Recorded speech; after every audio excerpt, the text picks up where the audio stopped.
સમાચાર સામે આવ્યા છે વડાલીથી। તો વડાલી તાલુકાના વેડા છાવણીમાં બોક્સ ખોલતાની સાથે બ્લાસ્ટ થયો હતો। તે કેસમાં પોલીસે ગણતરીના કલાકોમાં જ ભેદ ઉકેલ્યો છે।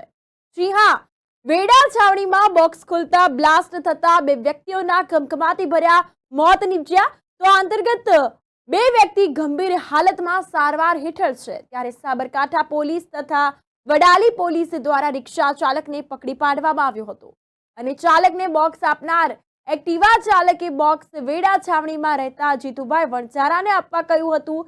ત્યારે પોલીસે સીસીટીવી કેમેરા ચેક કરતા એક્ટિવા ચાલક નજરે પડતા પોલીસ દ્વારા એક્ટિવા ચાલક જયંતિભાઈ વણઝારાને પકડી પાડવામાં આવ્યો હતો।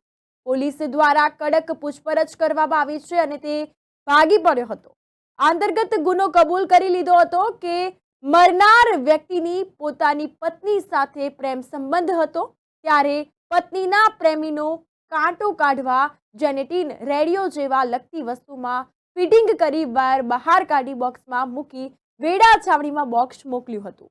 તો મરનાર વ્યક્તિએ વાયર ભરાવી સ્વિચ ચાલુ કરતા બ્લાસ્ટ થયો હતો અને બે વ્યક્તિઓ મૃત્યુ પામ્યા છે। બે ગંભીર હાલતમાં સારવાર હેઠળ છે। વેડા છાવણીમાં પોલીસ છાવણીમાં ફેરવાયું છે। આ અંતર્ગત વાત કરીએ તો લોકો મોટી સંખ્યામાં ઉમટી પડ્યા હતા।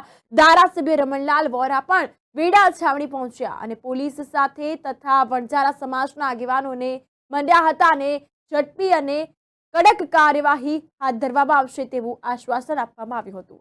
આ અંતર્ગત પોલીસ ઝડપથી અને કડક કાર્યવાહી કરી રહી છે। ત્યારે પોલીસ દ્વારા ગુનાના ભેદ ઉકેલવામાં આવ્યા છે। ગણતરીના કલાકોમાં જ આ ભેદ ઉકેલાયો છે। આ અંગે વધુ તપાસ અને કાયદેસરની કાર્યવાહીનો ધમધમાટ હાલમાં ચાલુ છે। જે વેડા ખાતે પાર્સલ આપ્યું હતું જેમાં બ્લાસ્ટ થયો હતો એ રિક્ષાવાળા ભાઈને આપણે સાથે વાત કરીએ। કોણે આપ્યું પાર્સલ, કઈ રીતે આપ્યું, કોને આપવાનું હતું, ક્યાંથી આપ્યું ભાઈ તમને પાર્સલ? એજન્ડા આગળથી કોને આપવાનું હતું, કોણે આપ્યું? આ છાવણીને હાલવાનું તો એ ભાઈને પાસે પાર્ટીનો નંબર હાલો, મને પાર્ટીમાં ફોન કરો તો તને કોણે આપ્યું? આ એક એક્ટિવા વાળે ભાઈને હાલો તો એ ભાઈને ઓળખી તું? નહીં ઓળખતો। તો ઓળખ્યા આગળ ત્યાં લીધું કેમ? पर ये भाई का पार्सल ले जवान तो अब लोकल में जाओ तो स्पेशल जाइए तो 200 रुपया करने पैसे मैं गयो तो આટલું નુકસાન શું મોટું તો જવાબદાર કોણ? साहब अपने कोई खबर थोड़ी थी कि આપનારા તો ઓળખી છે ને है ना એ ભાઈને? नहीं ओळखतो હું તો નહીં ઓળખતો સાહેબ। ગાડી નંબર લીધો છે તે? ના હું ભરેલો નહીં ને એનો કોઈ કશું નહીં લીધો હું તો ગાડી નંબર। હા એક્ટિવા એજન્ડા આગળ પડી હતી। હા એ એક્ટિવા ઓળખી છે ને તું? હા એક્ટિવા ઓળખી લીએ। નંબર ઓળખી છે? ના નંબર નહીં ઓળખતો। જિલ્લાના વડાલી પોલીસ સ્ટેશનના વેડા છાવડી ગામે આજે બપોરે 12:30 વાગ્યાના સુમારે એક પાર્સલ બ્લાસ્ટ થયાની ઘટના બની હતી। જેમાં એક રિક્ષાવાળો ઈસમ મરણ જનાર જીતુભાઈ વણઝારાના ઘરે એક પાર્સલ ડિલિવર કરે છે। એ પાર્સલ ખોલી અને એમાં જે પ્લગ હોય છે એ પ્લગને લાઇટના પ્લગમાં નાખી અને એની સ્વિચ ચાલુ કરતાં એનો ત્યાં બ્લાસ્ટ થાય છે અને એ બ્લાસ્ટમાં જીતુભાઈ અને એમની દીકરી ભૂમિકાબેન વણઝારા ઉંમર વર્ષ 12નું મૃત્યુ થાય છે।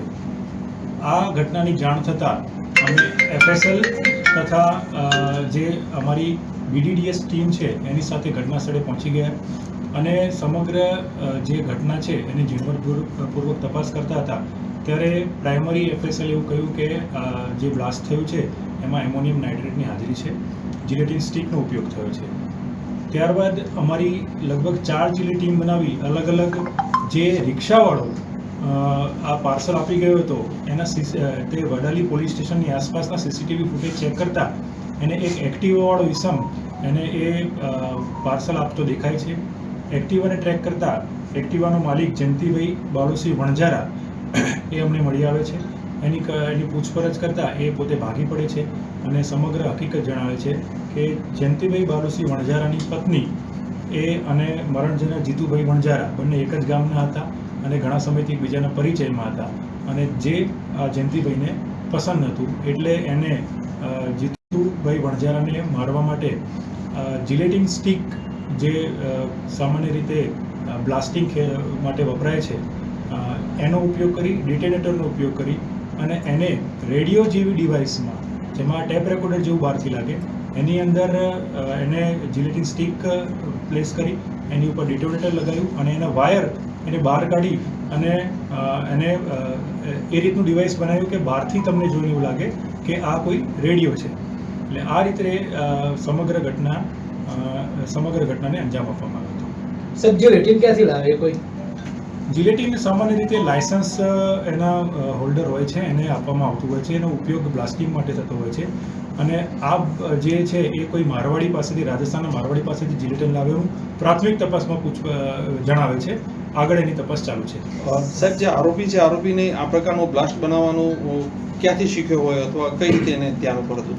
આરોપીની પ્રાથમિક પૂછપરછમાં એવું જાણવા મળે છે કે એણે જેની પાસેથી ડિટોનેટર અને જે જિલેટીન સ્ટીક લીધી છે એની પાસેથી આ સામાન્ય જ્ઞાન મેળવ્યું હતું.